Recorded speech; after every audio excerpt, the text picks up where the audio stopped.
Welcome to the Solemn Yu-Gi-Oh channel where we discuss everything collecting and investing in Yu-Gi-Oh! Today we are joined by the man, the myth, the legend, the person who sold Steve Aoki the superstar some very expensive Yu-Gi-Oh cards, Petiparty. How are you? Not too bad, man. How are you making out?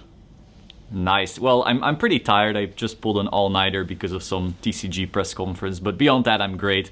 So yeah, tell me about this deal. It was a Cyberstein, an LOB Blue Eyes, and then some cool extras. How much did this actually end up selling for? So when it was all said and done, the price we agreed on with the Blue Eyes was 85.2, which is just over the PWCC auction a few months ago. Mm-hmm. And then the Cyberstein we agreed on 33. Mm-hmm. So there was fees and things associated with that besides, but that's the agreed upon price.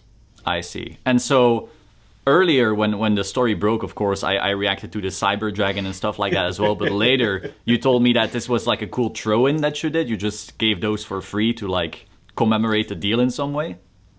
Yeah, like I threw in a bunch of slabs. Like I threw in PSA 9, the creator. Okay. Because I thought it was cool, him being a music creator and stuff like that. Overall, I just picked a lot of different cards I thought that either were, nostalgic for the anime or the manga or the TCG, or I thought looked cool and might pique his interest a bit. I threw in a bunch of PSA 10, just non-hollow LOB cards too, to try and see if I might convince him to start a registry set or something like that, but I don't think that kicked in. Sneaky. So what's really interesting here as well, though, is that he decided to then add the Cyber Dragon into the photo. So I guess he at least realized that there was something there, but he didn't actually specifically choose that one, which is a pretty important thing to like give people if they first saw me break the news yesterday. Yeah.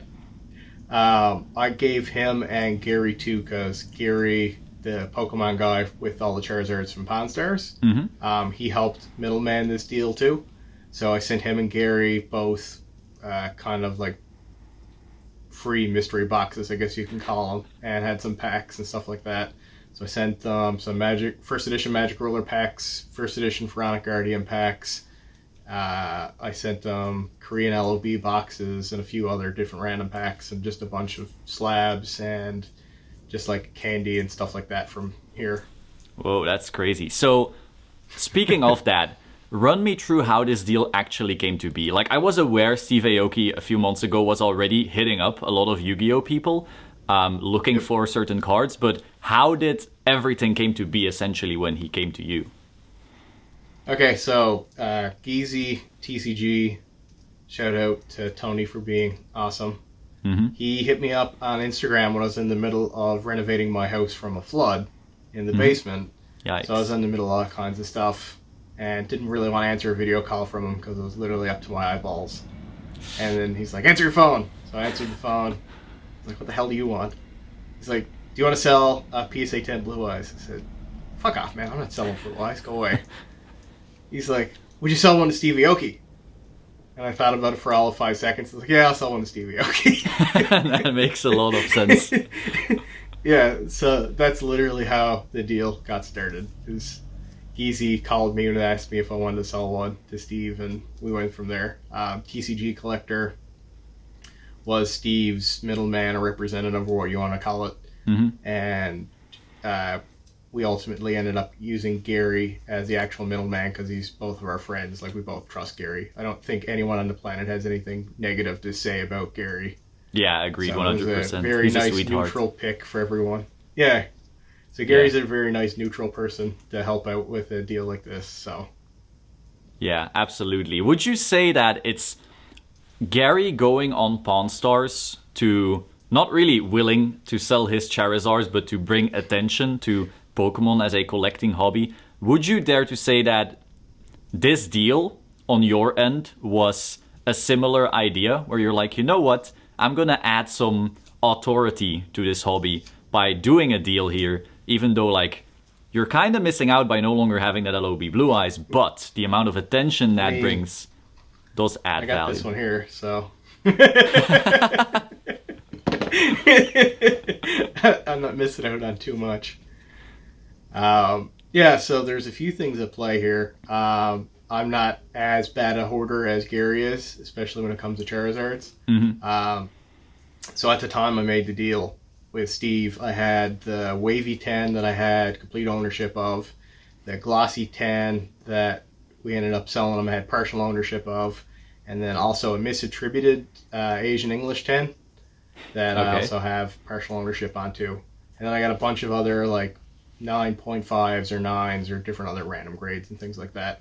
So it's not like I only had one Blue Eyes and, it's my holy grail and Yeah, baby, yeah, I'm never going to absolutely. see another one again. I know you wouldn't sell it if it was the only one, but Yeah, no, not a chance in hell. It took me a very long time to track down that Wavy copy that I ended up getting. I was trying to find a Wavy one for about a year. Glossy ones kept coming up, but Wavies never come up for sale. So I was happy I got that one when I did. yes, But absolutely. the Wavy card in particular, Steve didn't care if it was Wavy or Glossy or what, as long as it was, actual North American English and a 10. So I was more willing to part with the Glossy one than the Wavy one, because I'm pretty well taking that one to my grave at this point. Right. It's a pretty important thing to note, though, that he really didn't care if it was Wavy or Glossy. Like, that's something that has come up a lot, where it's like, Wavy is more expensive because it's more rare. It's the same thing with a lot of the Pokemon investors and collectors, too. Like, if you look at the old school, like, hardcore Pokemon people, a lot of them really value that thick stamp difference over the thin stamp. And a lot of investors coming in are just like, well, no, first edition Charizard is first edition Charizard. So I think it's not quite as cut and dry as that, but that's what a lot of people equate it to. Yes. That being said, I do think that from the other set cards that I've been selling and buying and tracking prices of, Wavy cards tend to have a substantial premium over the glossy ones, especially on specific cards like Red Eyes, Black Dragon, and Flame Swordsman, where the hollows and the artwork on the cards themselves do pop a lot nicer in Wavy, in mine, and a lot of other people's opinion. Yeah, I feel you there. When it came to the deal itself, though, I had a lot of things other than the fact that I had multiple copies running in the back of my mind, and part of the reason was, adding a bit of legitimacy to the hobby by having someone like Steve, who is, he's a mega celebrity, for lack of a better word. Like, the guy's internationally known, internationally renowned. He's been around now since, the mid-2000s, I think. A long time. Yeah, at least the mid-2000s, if not earlier, putting out hit singles, selling millions of records. He was the highest paid DJ at one time. I don't know if he still is or not, but he's at least up there as one of the highest paid ones.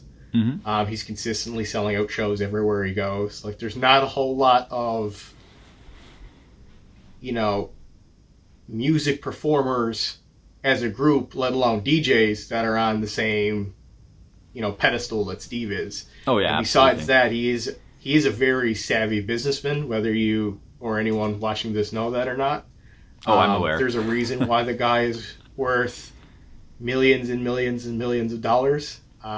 Steve is not an idiot. He knows what he's at.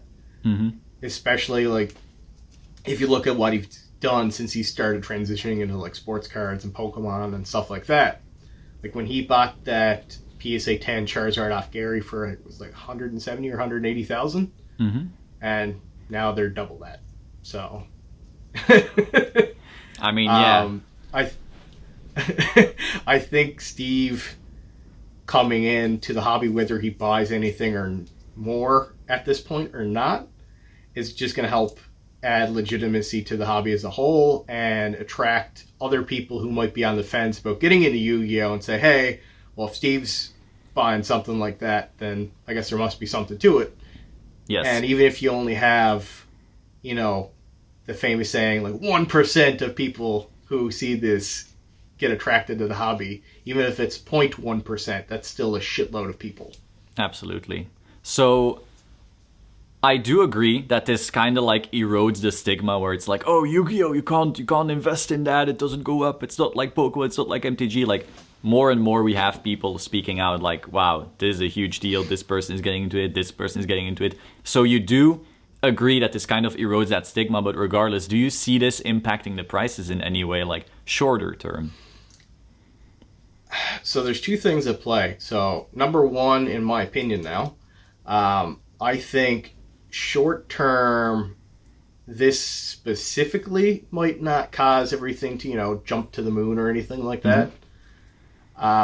I do think there's going to be a market effect, whether it is, people saying, oh shit, Steve bought something, and anticipating a market ripple, and then that being a self-fulfilling prophecy. Yeah. I think that is possible. I don't particularly think it's highly likely,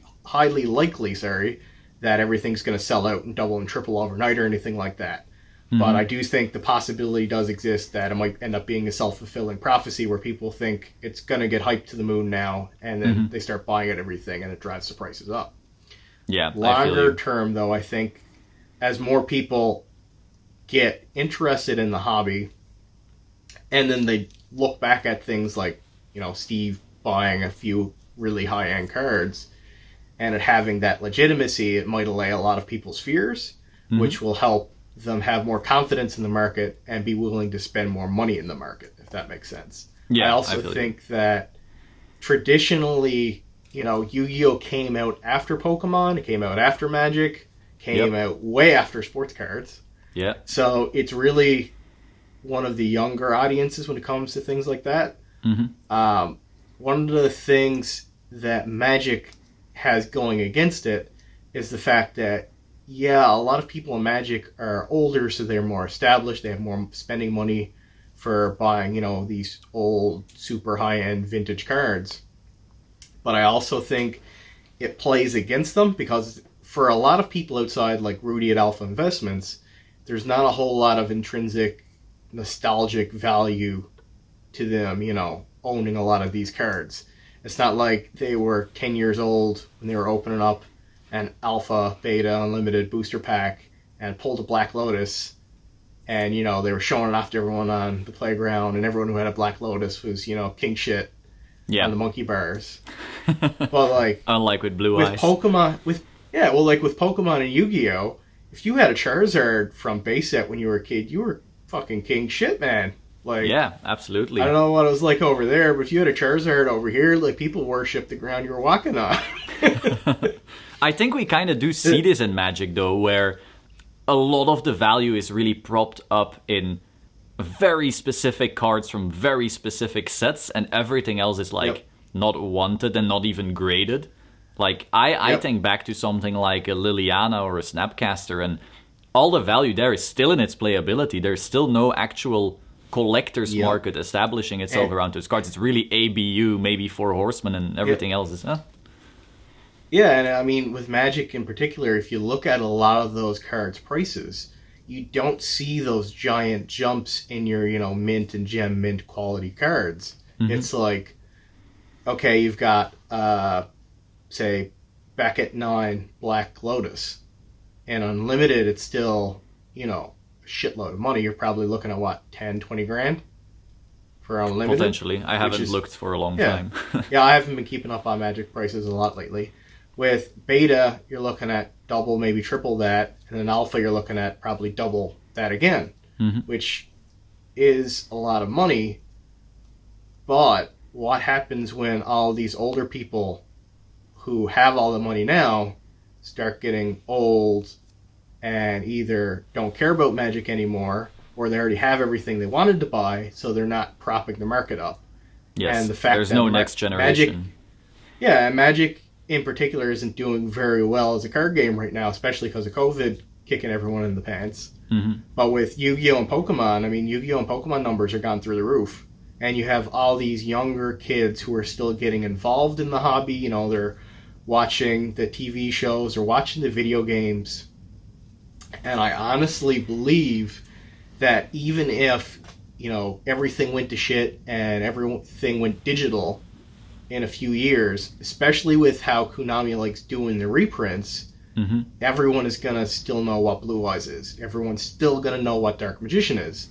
Same thing with Pokemon. They're always releasing a Charizard like every other set now because everyone knows who Charizard is. Everyone likes Charizard. So I think when you're looking at things like the old school Blue Eyes and Dark Magician and Red Eyes and cards like that tend to get reprinted a lot, I think that's only adding to the long-term potential of the hobby, because you're introducing these new, younger potential customers, we'll call it, to the mix, and it only takes a few of them to want, the best of the best, or the first copy, or the most expensive, or the rarest, or whatever, and it only takes two people to tango and drive a price up through the roof. Yeah, I agree. Especially because like Rush Duel right now, it's like this new, more children-friendly format. Even they're still going ham on Blue Eyes, and making that Blue Eyes cat as well is something I saw. Yep. Same with Red Eyes, so it's definitely interesting. Yeah, and they're doing it with 7s too now, I think. There's a nice Blue Eyes card. And I would have to check again. Oh, yeah, no, I do remember. Yes, I know what you're talking about, yeah. Yeah, so Konami knows what they're at, and you can shit on them for all the reprints and drawing down the price of, playable competitive cards. Yes. But long term, I think it really helps the old school vintage market as a whole, because you're continuously adding on to the potential buyer pool. I feel and as, older people like us get I'm older not old. or age out, you're over 20. Yes. You're legal to drink anywhere in the world. My bones, man. So I think as people get older, and even if a lot of them do start dropping off, there's a lot of people who won't be selling off their collections because of the sentimental value that's in those cards for them. Yes, so I agree. If you're increasing the buyer pool, but you're not increasing the availability of the cards to the market, then that's going to drive the prices up more. I also feel like when you... opinion. Yes, I also feel like when you continuously reprint everything into Modern, you're essentially giving this big beacon going, hello, Modern will not be like solid when it comes to retaining value, but you're also pushing those same people into Vintage, right? This is something we really see in Magic. Look at Shivan Dragon with Magic. They reprint that thing to hell and back. Yeah. And the Alpha Beta Unlimited still consistently sells, because anyone who gets attracted to the card playing it now looks back at the old original artwork and they say, holy shit, that looks cool, I want that. Yeah, or they want to bling out their max rarity deck, so they want to get that Alpha, Beta, or Unlimited Shivan Dragon, and they don't give a shit what it costs. So you can bitch about, the reserve lists and Wizards of the Coast, not living up to it and everything else. But when you have an example like Shivan Dragon, where the reprints haven't hurt it at all, and in fact they probably helped the price, I think it really makes a solid case when it comes to Pokemon and Yu-Gi-Oh! And stuff like that. I mean, the Evolutions Charizard proves it. Like, Evolutions is one of, if not the most reprinted Pokemon set ever.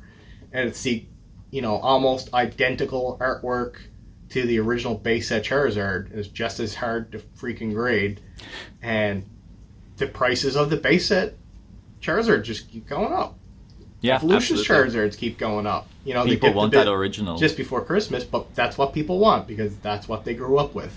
And I think the exact reprints, too, you're also bringing that nostalgia back to the kids, too, because they're not getting associated with a newer version of Charizard. They're looking at the Evolutions Charizard, and that's the Charizard they're growing up with, the same as their dad or mom grew up with. So there's that connectivity, too, I think you're going to see in 15, 20 years, where those kids who were cracking open packs of Evolutions are going to be drawn to the base set Charizard, because that's the original version of the Charizard they grew up with as a kid. So that's I think an interesting stuff point, like that.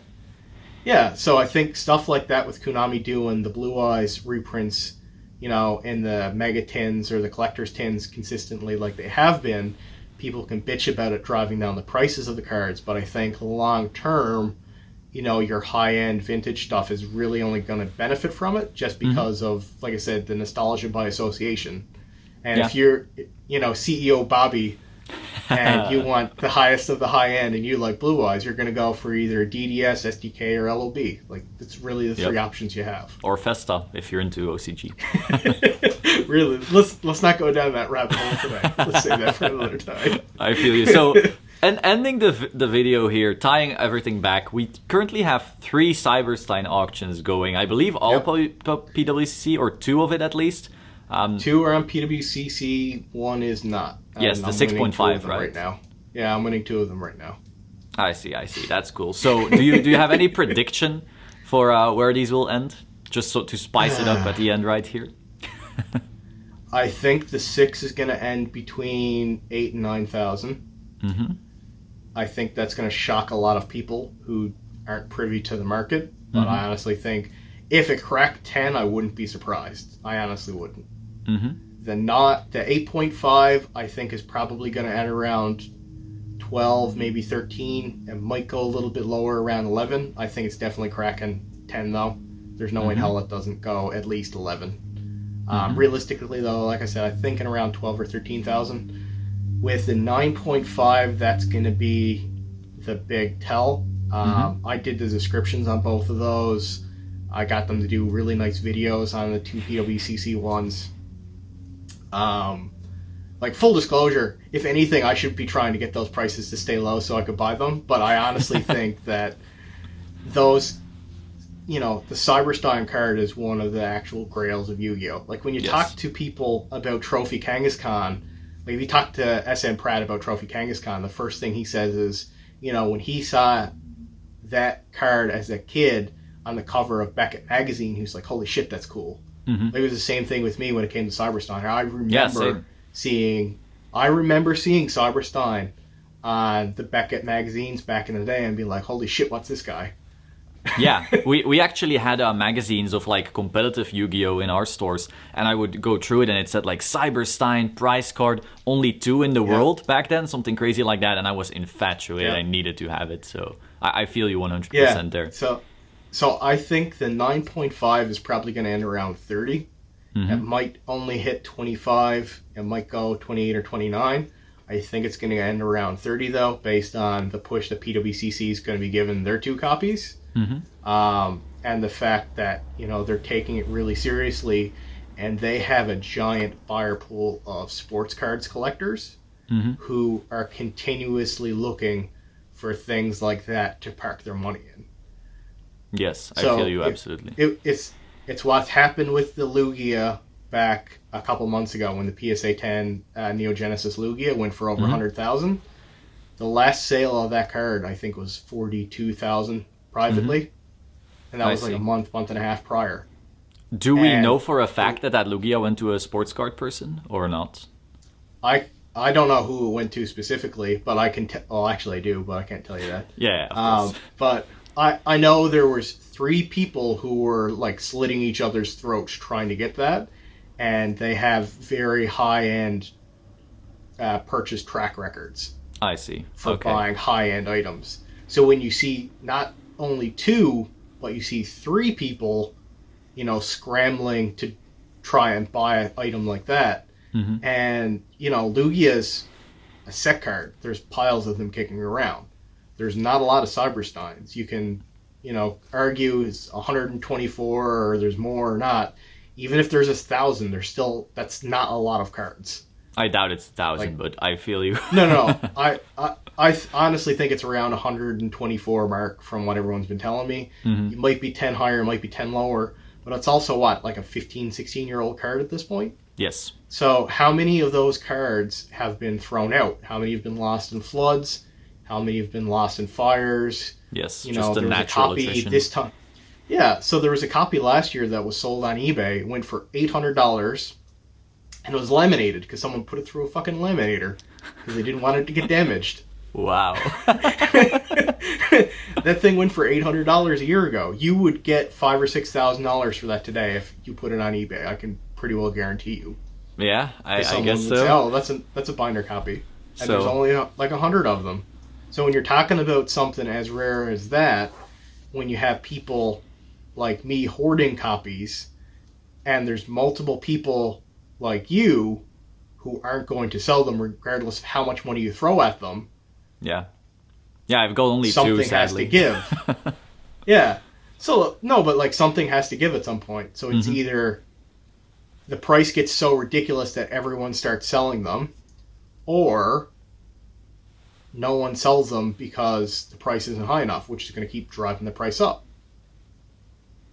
So with a card like that where you only have like 100 copies, and for attrition's purposes, let's say there was 124 made, for easy math, 24 don't exist anymore. So we're just going to say there's 100 copies of Cyberstein in existence right now for easy math.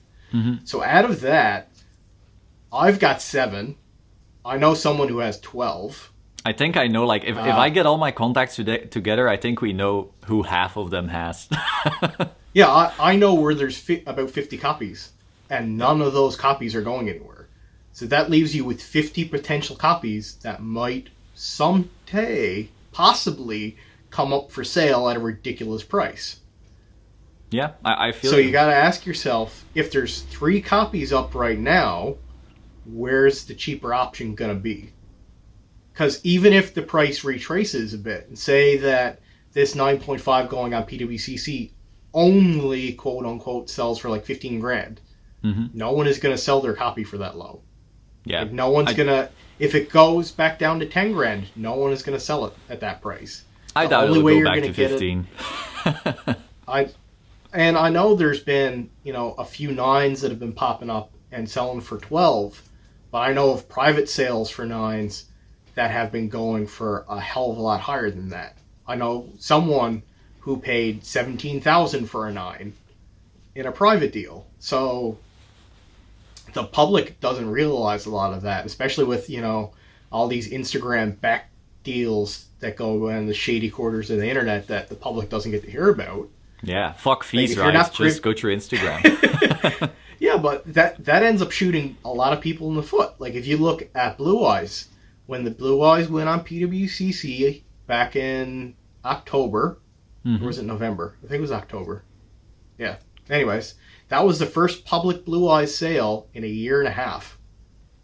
And that was the only international sale in probably longer. Mm-hmm. So if you're looking at it from the perspective of, I've been trying to find a PSA 10 Blue Eyes White Dragon, and I'm CEO Bobby, and I'm making 500 grand a year. I have a house, I have 2 cars, I've got a wife, my kids are all doing wives. Fine.